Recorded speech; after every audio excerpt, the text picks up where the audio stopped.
What's up, folks? Casual Dad here to go ahead and jump into the Omega Chamber campaign. Hang on. Hey, there we go. It does feel like we have a lot of these campaigns back to back, and as much as I really love the 12 energy charges, something about that makes it feel like you have to play longer to do it, which isn't true, because it's fewer charges over the course of the day, I think.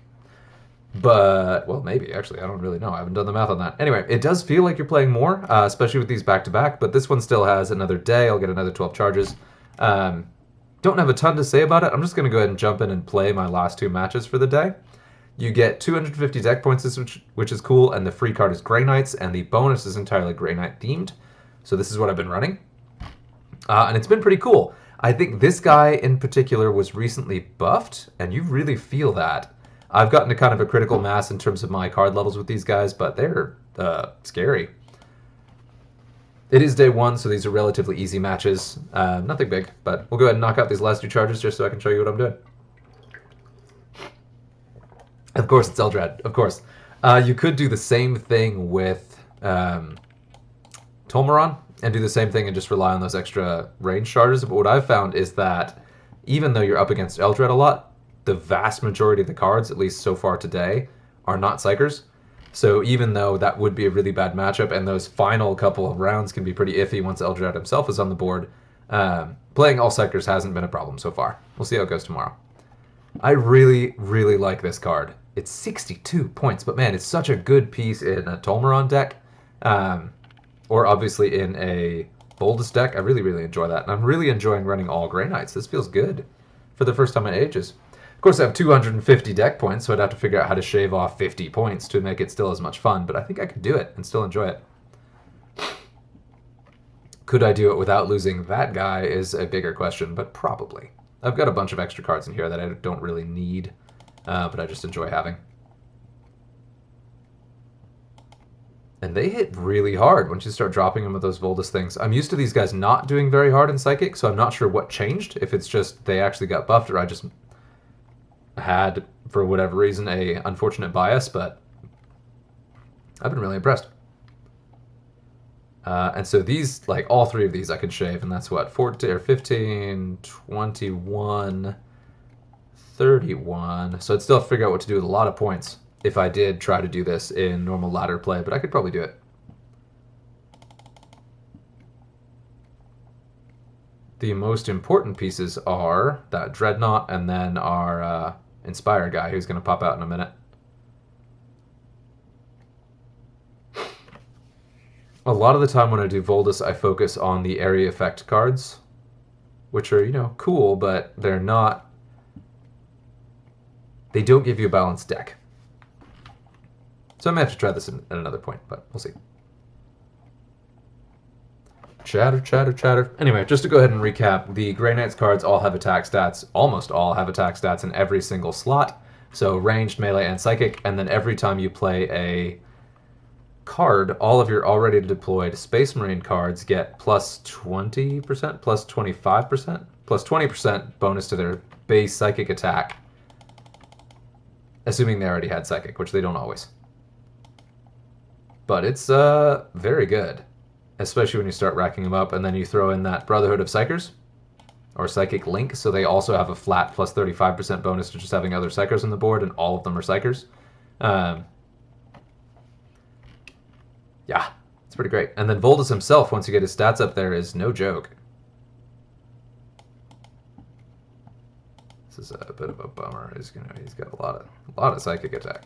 Not that much. Especially not on my turn. Crow in particular, so the combination of that Brotherhood of Psychers, Voldus' ability, and Inspired Presence from Crow has all of these guys, even like the 20-point ones, throwing about 100 damage in Psychic by the end of the game. They don't have a ton of hit points, which is an issue, so you got to worry about Taunt or Medicare or something, or just fly by the seat of your pants, but works well here because you've got the extra 50 points to do 2 Medicare and then a couple extras. Yeah, so we got our other copy of this guy. We're pretty close to getting the next buff in ranged, and that was one of those things where I was like, wow, it goes that high? Yeah, I really like that card. And so that's why I've been playing this one. I actually was going to skip it, and then I was like, you know what? That guy's a really flexible, cool piece. Should be an easy one. I'm going to go ahead and get that bonus, and probably not too much beyond that. Although the opponent is Eldar, so some of the rewards are going to be Eldar, and Eldar is one of my top factions. So yeah, why not?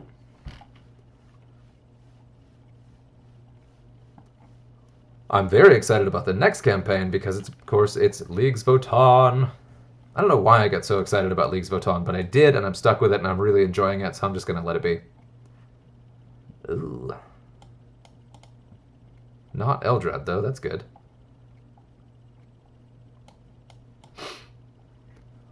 It's his turn. Grey Knights have low initiative, y'all. Definitely getting hit first on most of these, so that's something to watch out for.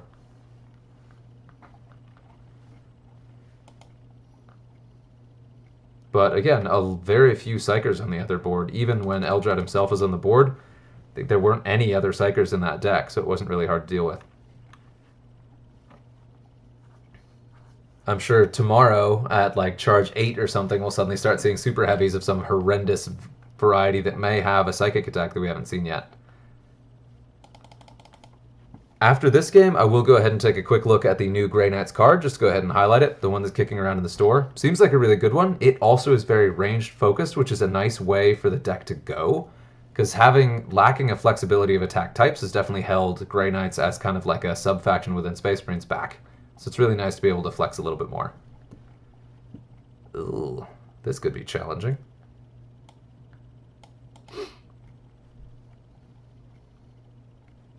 Oh yeah, there we go, okay. Forgot that he was still in the deck. That's good, that helps a lot. This is still going to be a close one, though. And Voldus has... I think Voldus' secondary trait is Big Game Hunter, and mine is not level 9, so I don't have it yet. It may not be. What is the secondary trait? I'll look that up. Ouch. Avatar doing some work over here. Go ahead and pop you in there. And then extra Medicae.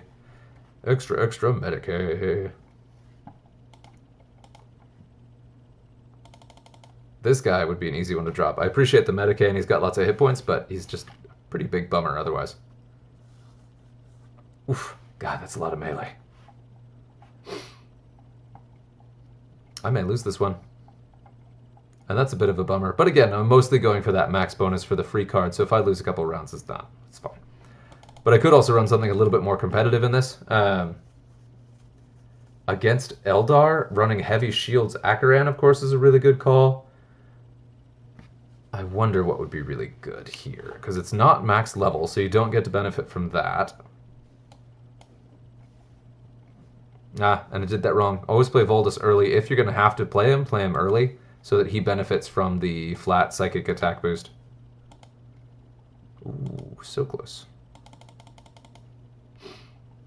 Ouch. Yeah, I'm about to get wrecked. That was a pretty giant difficulty jump.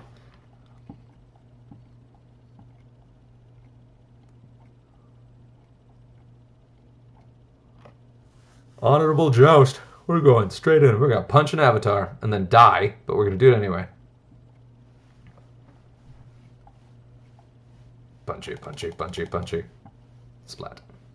And splat.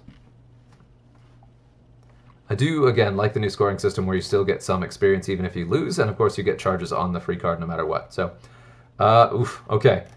Now I've seen very little ranged. There's some ranged. That's one thing that's a bit of a bummer. I would take a nice balanced Akaran deck if you really want to succeed at this and get high in this campaign. Akaran, I think, is the way to go just because it is a very challenging matchup just in general, and there's no single attack type that's really going to do it. I like the psychic attack type, but of course the downside to psychic is always that they are priced higher relative to lower attack stats just because they have the psychic attack stat, and especially because they have all attack stats. So Grey Knights are not the most competitive here, but I'm really enjoying it, so I'm going to keep doing that. But just wanted to make sure to make that note. And let's take a look at that new card in the store. Not paying $20 for one card, even if it's a bunch of copies. But yeah, target acquired, ranged. Really, really like this. For that price point, with those hit points, those are really high hit points. For, of course, the combo with the Grey Knights and then also leaning ranged is really awesome. To have the option to have a Grey Knights deck that has a really meaningful ranged attack combos well with that Dreadnought, and also is a really nice extra dimension to the deck to give them something aside from Psychic to fall back on when they need to. Love it. Great card. Very well designed. Good ad. Will be good. Will be good for the game. Let's see, are there any others? No, it's just this stuff. So this is saying, now you can always check the campaign packs to see what the designers of the campaign think is going to perform really well. It looks like Blood Angels. It also looks like very heavy melee with a little fear. That reads to me like a Helbrecht, that they're encouraging Helbrecht or possibly Santa, Logan Grimnar. So those are kind of your melee heavy, your really hard punchy Space Marines. Those are going to be some of the more competitive ones in campaigns, so yeah, that makes sense. This pack, if you don't have these cards, actually these 2 packs, and you can get both for what, $11? That'd be 12 with tax, whatever. That's really good. Yeah, it's actually kind of tempting, but I'm not going to do that. They do put some really good deals in the campaign packs options. I really love seeing these $4 packs with a bunch of cards. That's really good. It's like a booster of magic, whatever. It's cool that they've included that and are doing that more because that does let more people compete in the campaign. But there's so many campaigns and so many of those packs, even if they're good value, it's very difficult to justify buying more than one every now and then. But I'm still buying a couple here and there. So not a ton, but it is nice to have that option so I'm not like dropping $20 when there's something I really want because that is steep. Anyway, we'll keep it short. That was it. Hopefully you're having a good week. And yeah, till next time.